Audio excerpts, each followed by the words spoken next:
کوئی چیز ہمیشہ رہنے والی نہیں ہے، جو اللہ کے پاس ہے وہ باقی رہنے والی ہے۔ اسلام جو نقطہ نظر پیدا کرتا ہے وہ نقطہ نظر آخرت کی کامیابی اور آخرت کو ترجیح دینے کا نقطہ نظر ہے،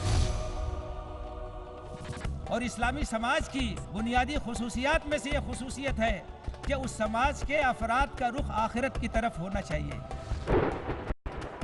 ایک ایسا معاشرہ جہاں ایک دوسرے کے لیے محبت کا جذبہ ہوتا ہے، ہمدردی کا جذبہ ہوتا ہے۔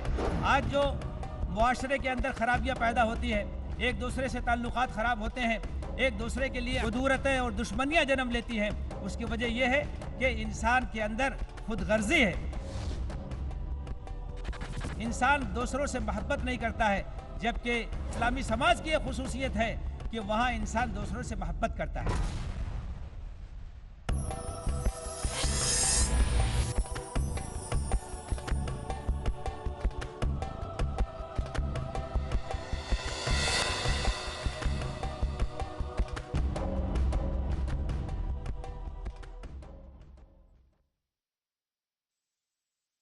الحمدللہ رب العالمین والعاقبۃ للمتقین والصلاة والسلام علی اشرف الانبیاء والمرسلین نبینا محمد وعلی آلہ وصحبہ اجمعین، اما بعد۔ محترم خواتین و حضرات، السلام علیکم ورحمۃ اللہ وبرکاتہ۔ ہمارے مقرر ہوں گے مولانا طاہر مدنی صاحب، جن کا موضوع ہے اصلاح معاشرہ اور خواتین کی ذمہ داریاں۔ آپ کا تعلق ہندوستان کے انتہائی مردم خیز ضلع اعظم گڑھ یو پی سے آپ کا تعلق ہے۔ آپ نے فضیلت کی ڈگری دارالسلام عمر آباد سے حاصل کی۔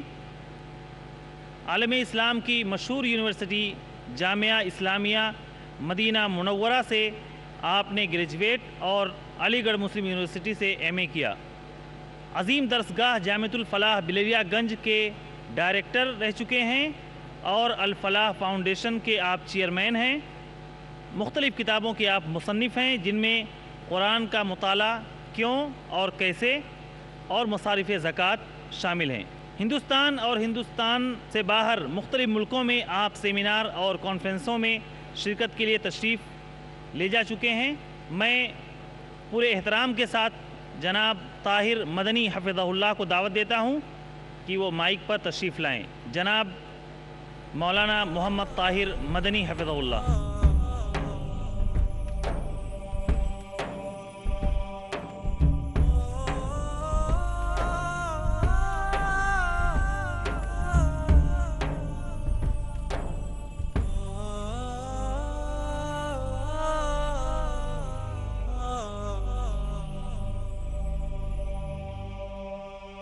ہمارے شیخ محترم کا جو موضوع ہے وہ ہے اصلاح معاشرہ اور خواتین کی ذمہ داریاں۔ شیخ کی پچھلی جو تقریر ہوئی تھی اس کا عنوان تھا امت مسلمہ کا مستقبل اور نوجوانوں کا کردار۔ اس میں ہماری کچھ بہنوں کی طرف سے یہ مطالبہ آیا تھا کہ شیخ، معاشرے کی تشکیل میں، سماج کے بناوٹ میں ہم عورتیں کیا کردار نبھا سکتی ہیں، اور اس وقت مولانا نے وعدہ کیا تھا کہ انشاءاللہ العزیز جمعہ کے روز ہم اس پہ تقریر کریں گے، آپ اس میں حاضر رہیں۔ بہنوں سے خاص طور پر درخواست ہے کہ وہ شیخ کی تقریر کو بغور سنیں اور اسے اپنی زندگی کے لیے لاہے عمل بنائیں، کیونکہ ایک عورت، ایک ماں، ایک بہن، وہ جس بھی کردار میں ہو، اس کا جو بھی مقام ہو، وہ اپنی جگہ پہ رہتے ہوئے معاشرے کی تشکیل میں نہایت ہی اہم کردار نبھا سکتی ہے اور اسے نبھانا چاہیے۔ کسی بھی معاشرے کو، کسی بھی سماج کو خوبصورت، پرامن اور اسلامی اصولوں کے مطابق بنانے میں سب سے اہم بلکہ بنیادی کردار جو ہوتا ہے وہ خواتین ہی کا ہوتا ہے۔ لہٰذا خواتین کو، بہنوں کو، ہماری ماؤں کو اس کردار کو سمجھنا چاہیے، اپنے فرض منصبی کو جاننا چاہیے۔ اسی موضوع پر ہمارے شیخ محترم تقریر کریں گے۔ میں شیخ سے درخواست کرتا ہوں کہ وہ اپنے موضوع پر لب گشائی کریں۔ ان الحمد للہ نحمده ونستعینه ونؤمن به ونتوکل علیہ ونعوذ باللہ من شرور انفسنا ومن سیئات اعمالنا من يهده الله فلا مضل له ومن يضلل فلا هادي له واشهد ان لا اله الا الله وحده لا شريك له واشهد ان محمدا عبده ورسوله اللہم صلی وسلم وبارک وانعم علی عبدک ورسولک ونبیک محمد وعلی آلہ واصحابہ واتباعہ اجمعین.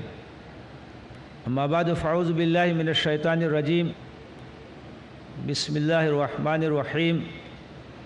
والمؤمنون والمؤمنات بعضهم اولیاء بعض یأمرون بالمعروف وینہون عن المنکر ویقیمون الصلاة ویؤتون الزکاة ویطیعون اللہ ورسولہ اولئک سیرحمہم اللہ ان اللہ عزیز حکیم. بزرگوں، بھائیوں اور ماں اور بہنوں، معاشرے کی اصلاح اور اس کے بناؤ میں ہماری خواتین کا کیا حصہ اور ان کا کیا کردار ہے، اس موضوع پر اس وقت آپ کے سامنے گفتگو کرنی ہے. سماج یہ افراد سے بنتا ہے. افراد کے ذریعے خاندان وجود میں آتے ہیں اور خاندانوں کے ذریعے سے ایک سماج کی تشکیل ہوتی ہے، ایک سوسائٹی بنتی ہے اور ایک معاشرہ وجود میں آتا ہے. سماج کی اور معاشرے کی بنیادی اکائی افراد ہی ہوتے ہیں، اور جیسے افراد ہوں گے اسی طرح کا معاشرہ ہوگا، اسی طرح کی سوسائٹی ہوگی اور اسی طرح کا سماج ہوگا. اس لیے اسلام نے افراد کی کردار سازی پر بہت زور دیا ہے، ان کی تربیت پر بہت زور دیا ہے، کیونکہ یہی افراد ہیں جن سے خاندان وجود میں آتا ہے اور انہی خاندانوں کے ذریعے سے ایک سماج وجود میں آتا ہے، ایک سوسائٹی بنتی ہے. تو یہ سماج کی جو عمارت ہے اس کی اینٹ افراد ہی ہیں. یہ افراد اچھے ہوں گے، ان کے اندر اگر کردار کی بلندی ہوگی، ان کی فکر اگر صحیح سالم ہوگی، ان کا عمل اگر ٹھیک ہوگا تو ان کے ذریعے سے بننے والا خاندان بھی اچھا ہوگا اور سوسائٹی بھی اچھی ہوگی. سماج کی جو بنیادیں ہیں اسلامی نقطہ نگاہ سے اور اسلامی نقطہ نظر سے، وہ ایمانیات، عقائد، ارکان اسلام اور اسلام کی اخلاقی تعلیمات، اس کی سماجی قدریں، ان چیزوں کے ذریعے سے اسلام ایک سماج کو بناتا ہے، ایک سوسائٹی کو بناتا ہے. کوئی بھی سوسائٹی ہو، کوئی بھی سماج ہو، بنیادی جو چیز کار فرما ہوتی ہے اس سماج میں، وہ اس کے افراد کے عقائد، نظریات اور خیالات ہوتے ہیں. جس طرح کا نظریہ ہوگا، جس طرح کا خیال ہوگا، جس طرح کا عقیدہ ہوگا، جس طرح کی فکر ہوگی، اسی کے مطابق عمل ہوگا. انسان کی زندگی پر اس کے افکار اور اس کے خیالات کا اثر ہوتا ہے، وہی فیصلہ کن ہوتے ہیں. اس کائنات کے بارے میں، اس اپنے وجود کے بارے میں جو بنیادی سوالات ہیں، ان سوالات کے بارے میں انسان کا جو تصور ہوتا ہے، اسی کے مطابق اس کی دلچسپیاں، اس کی ترجیحات، اس کے خیالات اور اس کی تگ و دو ہوتی ہے، اس کی سوچ ہوتی ہے. اسلام نے بہت واضح نظریہ دیا ہے توحید کا، آخرت کا، رسالت کا، اور ان عقائد اور ان ایمانیات کی بنیاد پر جو انسان کی سوچ بنتی ہے، جو اس کا خیال بنتا ہے، جو اس کا تصور بنتا ہے، وہ بالکل ممتاز ہے دوسرے عقائد اور نظریات کے حاملین سے. کیونکہ اسلام نے اللہ تعالیٰ کے بارے میں اور آخرت کے بارے میں، انسان کے مقصد وجود کے بارے میں جو تعلیمات دی ہیں، اس کی روشنی میں کامیابی کا اور کامرانی کا ایک خاص تصور ہے جو صاحب ایمان کے ذہن میں، اس کے دماغ میں پیدا ہوتا ہے. وہ تصور کیا ہے؟ وہ اس دنیا کو ایک امتحان کی جگہ سمجھتا ہے اور منزل اپنی آخرت کو سمجھتا ہے. وہ اس لیے وہ آخرت کو پیش نظر رکھتا ہے اور پوری تگ و دو اس کی اس بات پہ مرکوز ہوتی ہے کہ دنیا اس طریقے سے گزارے کہ اس کا رب اس سے خوش ہو جائے. آپ دیکھیں گے اس دنیا میں لوگ کامیابی کا تصور الگ الگ رکھتے ہیں. جس کے ذہن میں مادہ پرستانہ خیال ہو، اس کے ہاں کامیابی کا تصور یہ ہے کہ زیادہ سے زیادہ یہاں دولت مل جائے، زیادہ سے زیادہ یہاں عیش و عشرت کا سامان مل جائے. دنیا آرام سے گزر جائے، ساری جو تگ و دو ہے وہ اس کے ارد گرد گھومتی ہے۔ لیکن قرآن نے جو کامیابی کا تصور دیا ہے وہ کیا ہے؟ کل نفس ذائقۃ الموت، ہر نفس کو موت کا مزہ چکھنا ہے، جو بھی آیا ہے اسے ایک دن جانا ہے۔ وَإِنَّمَا تُوَفَّوْنَ أُجُورَكُمْ يَوْمَ الْقِيَامَةِ، اور تمہیں قیامت کے دن تمہارا بدلہ پورا دیا جائے گا، جو کچھ تم کر کے گئے ہو اس کا پورا بدلہ تمہیں وہاں ملے گا، کوئی زیادتی نہیں ہوگی، کوئی کمی نہیں ہوگی، جو کچھ کیا ہے اس کا پورا بدلہ وہاں تمہارے سامنے آ جائے گا۔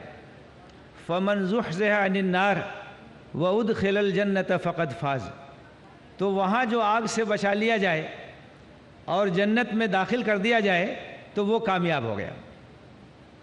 کامیابی کا یہ تصور قرآن نے دیا ہے، اسلام نے دیا ہے، اور اسلامی عقائد اور اسلامی ایمانیات کی بنیاد پر یہ تصور نگاہوں کے سامنے آتا ہے کہ اصل جو منزل ہے وہ آخرت کی منزل ہے۔ دنیا ایک امتحان کی جگہ، ایک متاع الغرور ہے۔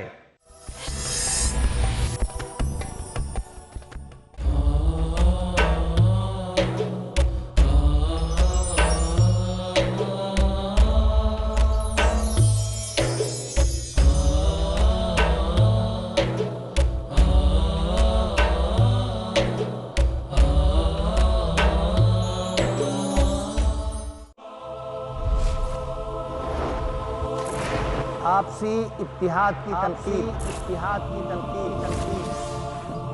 خلوص و محبت کا حکم، پاکیزگی اور شائستگی کی ہدایت۔ اللہ چاہتا ہے ایمان والوں کے درمیان اتفاق، پروردگار چاہتا ہے ایمان والوں کے درمیان اتفاق۔ اسلام کی روشنی میں آج شام 7 بجے اور دوبارہ صبح 10:30 بجے انڈیا میں پیس ٹی وی اردو پر۔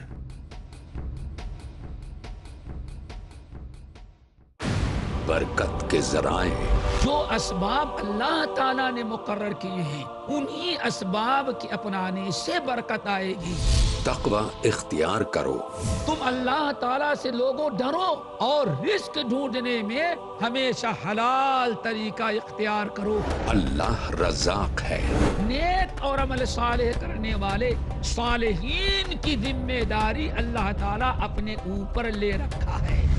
دیکھیے شیخ ظفر الحسن مدنی کے ساتھ رزق میں خیر و برکت کے اسباب، آج شام 5:30 بجے اور دوبارہ صبح 5:30 بجے انڈیا میں پیس ٹی وی اردو پر۔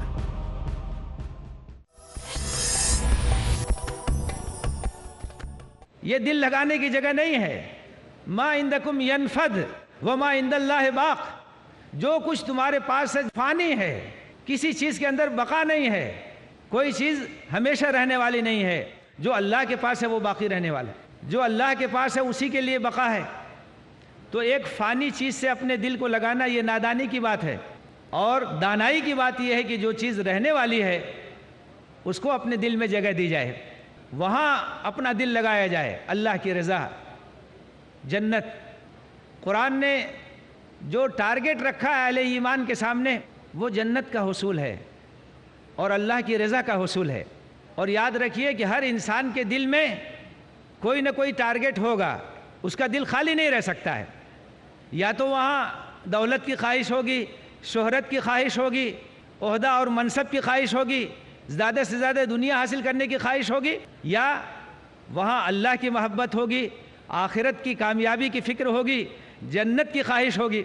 اسلام یہ چاہتا ہے کہ اس کے ماننے والوں کے دلوں میں آخرت کی کامیابی ہو، جنت کی طلب ہو، اور دل کے اندر جب جنت کی طلب آ جاتی ہے، آخرت کی فکر آ جاتی ہے، تو آدمی کے سوچنے کا انداز بدل جاتا ہے، اس کی ترجیحات بدل جاتی ہیں، اس کی سرگرمیاں اور سرگرمیوں کا جو رخ ہے وہ تبدیل ہو کر کے رہ جاتا ہے۔ محمد الرسول اللہ والذین معہ اشداء علی الکفار رحماء بینہم تراہم رکعا سجدا یبتغون فضلا من اللہ ورضوانا سیماہم فی وجوہہم من اثر السجود۔ محمد اللہ کے رسول ہیں، اور جو ان کے ساتھی ہیں ان کا حال یہ ہے، کفار کے مقابلے میں سخت ہیں، اپنے عقائد پر جمنے والے ہیں، اپنے اصولوں پر ثابت قدم رہنے والے ہیں، ان کو ہٹایا نہیں جا سکتا، ہلایا نہیں جا سکتا ہے۔ رحماء بینہم، اور آپس میں ایک دوسرے کے لیے رحمت اور شفقت کا پیکر ہیں، ایک دوسرے کے لیے نرم ہیں، مہربان ہیں۔ اور تم ان کو دیکھو گے تو کس حال میں دیکھو گے؟ تراہم رکعا سجدا یبتغون فضلا من اللہ ورضوانا، رکوع کرتے ہوئے، سجدہ کرتے ہوئے، ان کو جو تلاش ہے وہ کس چیز کی تلاش ہے؟ وہ اللہ کا فضل چاہتے ہیں، اللہ کی خوشنودی چاہتے ہیں، ان کو جنت چاہیے، ان کو آخرت کی کامیابی چاہیے۔ سیماہم فی وجوہہم من اثر السجود، اور ان کی نشانی ان کے چہروں میں سجدوں کے آثار کی وجہ سے، ایک نور ہے، ایک روحانیت ہے، ایک روشنی ہے جو اللہ والوں کے چہروں پہ ہوتی ہے، جو اللہ کو یاد کرتے ہیں اور اللہ کے حدود کا لحاظ کرتے ہیں۔ تو اسلام نے یہ محبت پیدا کی ہے لوگوں کے دلوں میں۔ خنجر لگتا ہے پیٹھ میں تو زبان پہ کیا جملہ آتا ہے؟ فزت ورب الکعبہ، کوئی حرف شکایت نہیں آتا ہے، رب کعبہ کی قسم میں کامیاب ہو گیا۔ جس نے زندگی دی تھی اس کے راستے میں زندگی لگ گئی، جان جس نے دی تھی جان اس کے راستے میں چلی گئی، اس سے بڑھ کر کے کامیابی کیا ہو سکتی ہے؟ حضرت خبیب کو سولی پہ چڑھایا جا رہا ہے، اور اس وقت ان کی زبان پہ جو اشعار ہیں، جو الفاظ ہیں، اس سے ایمان کا جو تصور ہے اس کی غمازی ہوتی ہے۔ کہتے فلست ابالی حین اقتل مسلما علی ای شق کان فی اللہ مسرعی ولکنہ فی ذات الالہ ویشا یبارک علی اوضاع شلو مبزعی۔ مجھے کوئی پرواہ نہیں، جب اسلام کی حالت میں میری موت آ رہی ہے تو مجھے اس بات کی کوئی پرواہ نہیں ہے کہ میں کس کروٹ گرتا ہوں۔ اللہ کے راستے میں جان جا رہی ہے، اللہ کے راستے میں یہ جان کام آ رہی ہے، مجھے اس کی کوئی پرواہ نہیں ہے کہ میں کس کروٹ گرتا ہوں۔ اور اللہ کے راستے میں جب جان جا رہی ہے تو وہی برکت دے گا۔ میری لاش کے ٹکڑے ٹکڑے کر دیے جائیں، جو چاہیں لوگ کر لیں، لیکن قبولیت کا شرف تو وہی بخشنے والا ہے، یہ سعادت تو اسی کی وجہ سے نصیب ہونے والی ہے۔ یہ تصور جو پیدا ہوتا ہے تو اس کی وجہ سے پوری زندگی میں ایسا ہوگا کہ صاحب ایمان ہر جگہ دنیا کے مقابلے میں آخرت کو ترجیح دے گا۔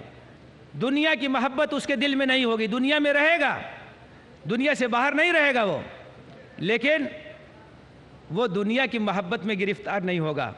الدنیا خلقت لکم وانکم خلقتم للآخرہ، دنیا تمہارے لیے پیدا کی گئی ہے اور تم آخرت کے لیے پیدا کیے گئے۔ تم دنیا کے لیے نہیں پیدا کیے گئے ہو، تم آخرت کے لیے پیدا کیے گئے ہو۔ حضرت صہیب رومی رضی اللہ تعالیٰ عنہ جب ہجرت کے لیے مکہ سے نکلنے لگے تو مکہ کے لوگوں نے ان کا راستہ روک لیا اور کہا کہ صہیب تم یہاں آئے تھے، تمہارے پاس کچھ نہیں آیا، یہاں تم نے مال اور اسباب کمایا، تم یہاں سے مال و اسباب لے کے جانا چاہتے ہو۔ حضرت صہیب نے کہا کہ اگر جو مال و دولت ہے وہ تمہارے حوالے کر دوں تو میرا راستہ چھوڑ دو گے؟ انہوں نے کہا کہ ہاں۔ انہوں نے سب کچھ ان کے حوالے کر دیا اور خالی ہاتھ مدینہ چلے گئے۔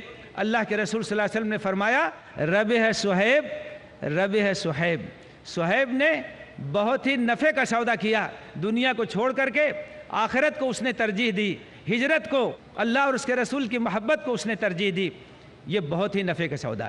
تو بزرگوں اور بھائیوں اور ماں اور بہنوں، اسلام جو نقطہ نظر پیدا کرتا ہے وہ نقطہ نظر آخرت کی کامیابی اور آخرت کو ترجیح دینے کا نقطہ نظر ہے۔ اور اسلامی سماج کی بنیادی خصوصیات میں سے یہ خصوصیت ہے کہ اس سماج کے افراد کا رخ آخرت کی طرف ہونا چاہیے۔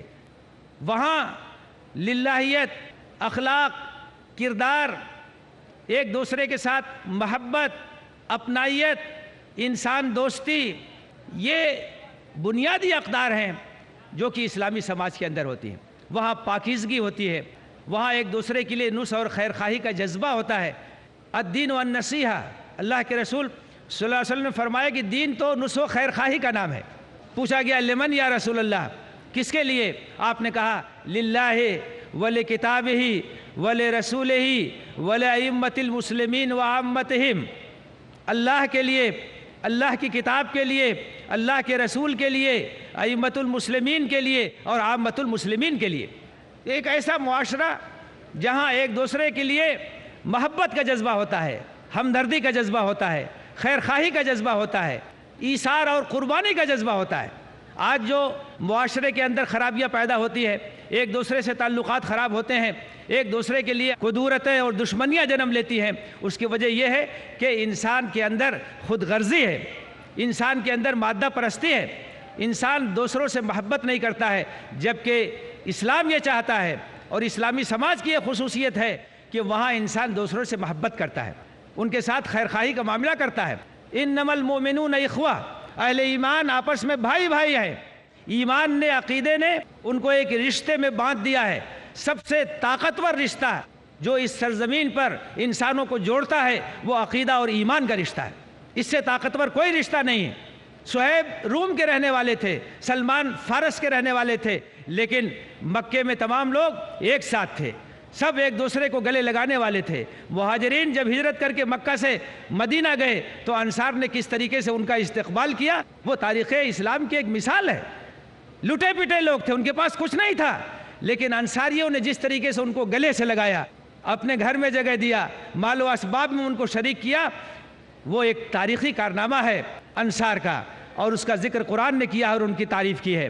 اور پھر ایسا ہوا کہ جب بنو نذیر سے مال فے ہاتھ میں آیا، اللہ کے رسول صلی اللہ علیہ وسلم نے انصار کو بلایا اور کہا کہ اگر تم چاہو تو یہ جو مال ہے یہ تمہارے درمیان اور مہاجرین دونوں کے درمیان تقسیم کر دیا جائے، اور جس طریقے سے وہ رہ رہے ہیں تمہارے گھروں میں اور جیسے تم نے ان کو شریک کر رکھا ہے اپنے مال و اسباب میں، وہ سلسلہ بھی جاری رہے، اور اگر تم چاہو تو یہ مال صرف مہاجرین میں تقسیم کر دیا جائے، اور پھر ان کو اس بات کی ضرورت نہیں رہے گی کہ یہ تمہارے گھر میں رہیں یا تمہارے مال و اسباب میں شریک رہیں۔